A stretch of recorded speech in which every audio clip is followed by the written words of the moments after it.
Lorota, cascata, lenda e dizem que tem perna curta também. Todo mundo já sabe o que é, afinal, quem nunca caiu numa conversa fiada, né, num conto da carochinha?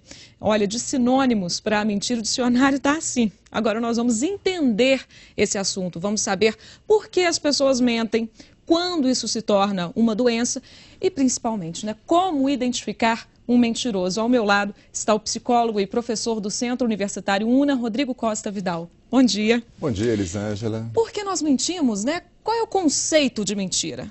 Olha, ótima introdução, porque a gente tem que entender que a mentira, ela é a negação intencional da realidade, da verdade. Ela é uma coisa intencional, a pessoa não pode ser confundida com um esquecimento, um erro de percepção, um erro de raciocínio. Não, mentir é distorcer, é alterar a verdade. E a origem da mentira são diversas, mas existem três, Elisângela e caro telespectador, que são fundamentais. O orgulho, a pessoa quer aparentar uma realidade que não é a dela, então ela pode mentir por orgulho. Segunda, por desonestidade, a pessoa quer dar algum golpe, quer alterar para poder prejudicar o outro. Famoso exemplo, quando a pessoa quer vender um veículo usado, volta o velocímetro comum, né? no carro e fala, o carro está com 150 mil quilômetros e coloca lá com 15 mil. Fala assim, é mentirinha boba, não altera. E a terceira fonte da mentira, junto com o orgulho e com a desonestidade, é exatamente a fragilidade emocional.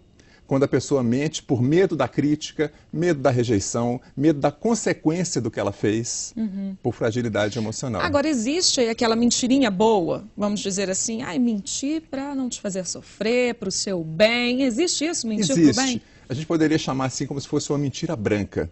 Tem um exemplo assim que eu vou dar até mais radical para ilustrar. Imagina uma mulher, uma senhora idosa que está tomando conta de um bebezinho.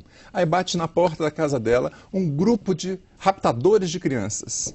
E pergunta, tem algum bebê na sua casa, minha senhora? O que ela vai falar? Que não tem. Né? Em sã consciência, ela vai boa. falar que não tem, justamente o quê?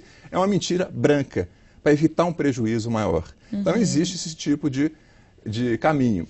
Agora, quando mentir se torna uma compulsão, pode se tornar uma doença, né? Tem gente que não consegue se livrar da mentira, vive mentindo, né? É verdade. Essas pessoas, e todo mundo de um modo geral, tem que trabalhar os antídotos para aquelas três causas. Para o orgulho, para a desonestidade e para a imaturidade. Mas a pessoa pode ter consciência disso? Eu minto porque sou orgulhoso, minto porque sou frágil. Será que as pessoas têm essa consciência? Normalmente não tem. E aí que é muito importante o processo do autoconhecimento, da pessoa procurar realmente se ligar nessa força que é a verdade, se tornar uma pessoa mais sincera. E o cultivo disso dentro do ambiente familiar. A família, os pais têm uma responsabilidade muito grande de dar o exemplo da sinceridade.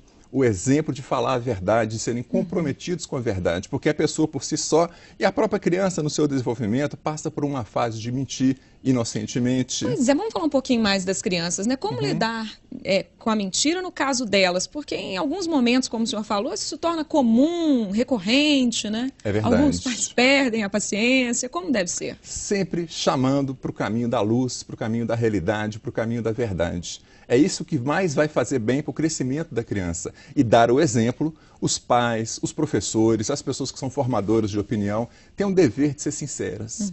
Porque elas vão estar trazendo esse valor da sinceridade, da autenticidade para dentro da família. E olha, Elisângela, não existe amizade sem sinceridade, não existe casamento bom sem sinceridade, não existe união familiar sem sinceridade, não existe ambiente sadio nas empresas sem sinceridade. Sem sinceridade, né? Agora, como identificar um mentiroso? Como ficar livre deles, É verdade. né? O melhor caminho é nós nos tornarmos pessoas mais autênticas.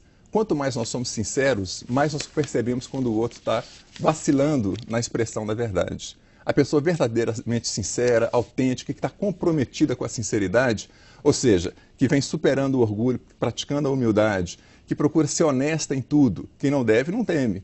Né? E que assume a responsabilidade dos seus atos. Porque muitas vezes as pessoas mentem para não assumir as consequências. Faz e não quer assumir a consequência. Então é dessa forma que a gente vem identificando pelo nosso crescimento pessoal, na verdade. Ok, muito obrigada pelas suas dicas e um ótimo dia. Um ótimo dia, um abraço.